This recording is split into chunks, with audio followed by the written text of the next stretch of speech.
Hi friends, welcome to Reva's kitchen. இன்றைக்கி நம்ம கிச்சனில் என்ன பார்க்க போகிறோம் அப்படின்னா, நல்ல வெயிலுக்கு குள்ளுன்னு சில்லுன்னு இருக்கிற மாதிரி சூப்பரான ஒரு கிரேப் ஜூஸ் தாங்க. ரொம்ப டிஃப்ரெண்ட்டாகவும் டேஸ்ட்டும் பிரமாதமாக இருக்கும். அதுக்கு நான் 1/2 கிலோ அளவுக்கு திராட்சை எடுத்திருக்கேன். கருப்பு திராட்சை தான், விதை இல்லாத திராட்சையை பார்த்து வாங்கிக்கோங்க. இதை கொஞ்சமாக கல்லுப்பு சேர்த்துட்டு தண்ணி ஊற்றி 2-3 வாட்டி நல்லா கழுவி எடுத்துக்கலாம். இப்போ கழுவி எடுத்ததை ஒரு பவுலில் மாற்றிட்டு அதில் தேவையான அளவுக்கு சர்க்கரை சேர்த்துக்கோங்க. சேர்த்துட்டு நல்லா கலந்து விட்டுட்டு இது ஒரு 10 நிமிஷம் அப்படியே வச்சிடலாம்.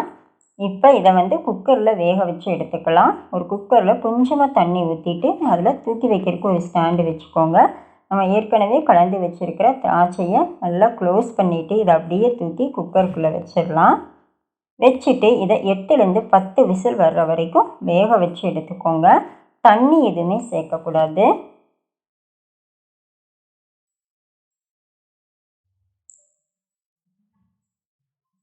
இப்போ குக்கர் நல்லா ப்ரெஷரில் தானாக ரிலீஸ் ஆனதுக்கப்புறமா ஓப்பன் பண்ணி பார்த்திங்கன்னா நல்லா சூப்பராக அந்த திராட்சையெல்லாம் நல்லா வெந்து வந்திருக்கும்.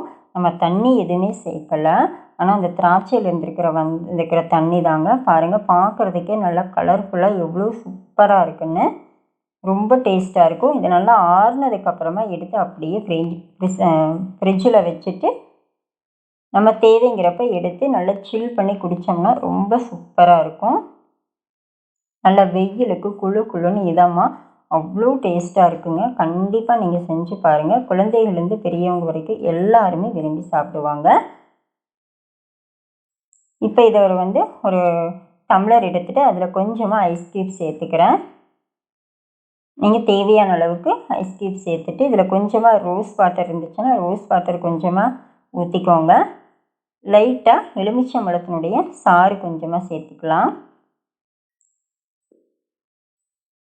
இப்போ நம்ம ஏற்கனவே எடுத்து வச்சுருக்கோம் இல்லையா, திராட்சை நல்லா வேக வச்சு ஃப்ரிட்ஜில் எடுத்து வச்சுருக்கோம்.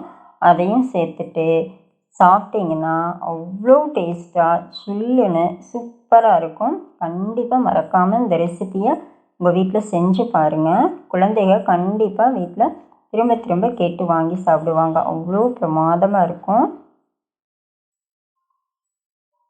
அந்த கலர் பாருங்கள், திராட்சையில் இருக்கக்கூடிய கலர் எவ்வளோ சூப்பராக வந்திருக்குன்னு. கண்டிப்பாக ட்ரை பண்ணிவிட்டு எப்படி இருந்துச்சு அப்படிங்கிறத கமெண்ட் பாக்ஸில் சொல்லுங்கள். வீடியோ பிடிச்சிருந்தாலும் லைக் பண்ணுங்கள், ஷேர் பண்ணுங்கள். மறக்காமல் நம்ம சேனலை சப்ஸ்கிரைப்